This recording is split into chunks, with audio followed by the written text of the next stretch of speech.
Google Gboard অর্থাৎ আপনার ফোনের যে কিবোর্ড অর্থাৎ যেটা থেকে আপনি টাইপ করেন কোনো কিছু, সে চ্যাট হতে পারে, যাই হতে পারে, সেই কিবোর্ডের আর বেশ কয়েকটি ইন্টারেস্টিং এবং ইউজফুল প্রত্যেক দিন কাজে লাগে সেরকম সেটিং শিখবো। অবশ্যই ভালো লাগবে, প্রত্যেকটা পয়েন্ট অবশ্যই খেয়াল করবেন। হাই ফ্রেন্ডস, আমি সৌমেন, নতুন এটাকে আপনাকে স্বাগত। ভিডিও শুরুর আগে একটাই অনুরোধ, যদি এখনও চ্যানেলটি সাবস্ক্রাইব না করে থাকেন প্লিজ চ্যানেলটি সাবস্ক্রাইব করুন এবং সঙ্গে থাকার জন্য বেল আইকন অল নোটিফিকেশনটি অন করে দিন। তো চলুন ভিডিওটি শুরু করি। অনেক সময় আমরা গুগল বা ক্রোমে গিয়ে বিভিন্ন রকম আর্টিকেল পড়ি, বা সেক্ষেত্রে হয়তো কোনো একটা ছবি আমাদেরকে অন্য কাউকে আর শেয়ার করতে হবে। সেক্ষেত্রে আমরা কী করি, ছবিটার উপরে যখন আমরা ক্লিক করি তখন এরকম অনেকগুলো অপশান পাই। তখন আমরা সাধারণত ডাউনলোড করে নিই এবং ফোন থেকে আমরা কাউকে শেয়ার করি। তো এটা কিন্তু কখনোই করতে হবে না এবং আপনার গ্যালারিতে নিয়ে যাওয়ার প্রয়োজনই হবে না। কি করবেন, আপনি কপি ইমেজ এর উপরটায় জাস্ট ক্লিক করবেন।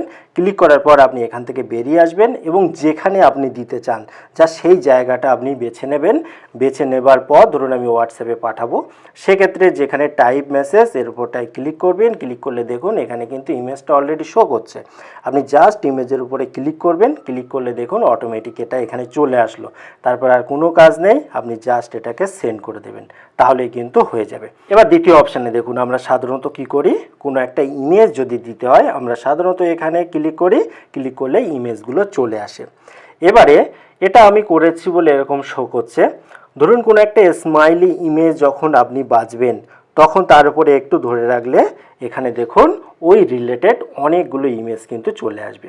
তার মধ্যে থেকে আপনার যেটা পছন্দ হবে আপনি কিন্তু সেটা সেন্ড করতে পারবেন। এখানে যে কোনো আপনি শুধু একটুখানি ধরে ছেড়ে দেবেন, এখানে কিন্তু ওই রিলেটেড অনেকগুলো অপশান চলে আসবে। সেই অপশানগুলো অনেক সময় আমরা খেয়াল করি না, অনেকে আবার বিষয়টা জানি। এবার একই আপনি যদি নিচের দিকে আসেন একটু, পিপলের ক্ষেত্রে কিন্তু আরও ইন্টারেস্টিং বিষয় আপনি দেখতে পাবেন। এই যে পিপল অপশান রয়েছে, তখন মাল্টিপল অনেকগুলো অপশান আপনি পেয়ে যাবেন। ধরুন এর উপরে ক্লিক করলেন, দেখুন প্রচুর অপশান আপনি পেয়ে যাবেন। এখানে ক্লিক করে দেখুন, অর্থাৎ শুধু যে কালার তা নয়, বিভিন্ন কালারের বিভিন্ন স্টাইলের আর অপশান কিন্তু আপনি পেয়ে যাবেন, ছেলে মেয়ে সব রকম। এবার তার মধ্যে থেকে আপনার যেটা পছন্দ হবে সেটা কিন্তু আপনি খুব ইজিভাবে সেন্ড করতে পারবেন। এবার একটা ইম্পর্টেন্ট পয়েন্ট বলি, আমরা অনেক সময় ট্রান্সলেট করি, অর্থাৎ বাংলায় লিখলে ইংরাজিতে লেখা হয়ে যাবে, ইংলিশে লিখবো বাংলায় ট্রান্সফার হয়ে যাবে। তো সেটা কিন্তু বারবার আমাদের আর এখানে গিয়ে গিয়ে এখানে এসে ট্রান্সলেটটা করতে হয়। তো সেক্ষেত্রে আমাদের উপরে যে টগলস অংশটা রয়েছে, তো এই জায়গাটায় কিন্তু ওটা অটোমেটিক এনে রেখে দেওয়া যায়, তাহলে এই প্রবলেমটা হয় না। তার জন্য আপনি কি করবেন, এই 3 ডট পয়েন্টে ক্লিক করবেন, এখানে যে ট্রান্সলেট অপশানটা রয়েছে এর উপরটা একটু চেপে ধরবেন, চেপে ধরে এরকমভাবে আর উপরে নিয়ে ছেড়ে দেবেন, তাহলে কিন্তু এটা উপরে উঠে যাবে এবং আপনি যখন ব্যাগে চলে আসবেন এটা কিন্তু থেকেই যাবে। তারপর আর কি, এর উপরটা আপনি ক্লিক করবেন। ক্লিক করার পর যে ভাষা থেকে যেটাতে ট্রান্সলেশন করতে চান সেটা সিলেক্ট করে নেবেন, যে ভাষায় লিখবেন সেটা এখানে থাকবে, যে ভাষায় ট্রান্সফার হবে সেটা এখানে থাকবে। তাহলে কি, ধরুন আমার নাম, ধরুন এখানে আপনি লিখে দিলেন মাই নেম ইজ, দেখুন আমার নাম এখানে উঠে গেল। তারপর আপনি এখানে সিলেক্ট করলেন। এবার ধরুন আপনি চাইলেন যে আপনি আর কিছু টাইপ করবেন না, আপনি মুখে বলবেন, সেইটা ভাষায় আর টাইপ হয়ে যাবে। তো সেক্ষেত্রে দেখুন এখানে একটা মাইকের অপশান রয়েছে, এই মাইকের উপরে জাস্ট আপনি ক্লিক করবেন। ক্লিক করার পর আপনি যেটা বলবেন সেটাই কিন্তু টাইপ হয়ে যাবে। তো সেক্ষেত্রে এখানে কিন্তু আর ভাষাও আপনি সিলেক্ট করতে পারেন। ধরুন এখানে ইংলিশ লেখা আছে, আপনি যদি ইংলিশে টাইপ করতে চান সেক্ষেত্রে ইংলিশটা রেখে দেবেন। সেক্ষেত্রে দেখুন কেমনভাবে কাজ হবে আমি বলে দিচ্ছি। হোয়াট ইজ ইউর নেম হলো।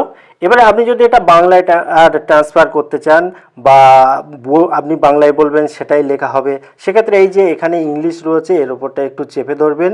চেপে ধরে দেখুন আর বাংলা ভারত এখানে আর সিলেক্ট করে নেবেন। করার পর আপনি বলুন আমার নাম সৌমেন হলো।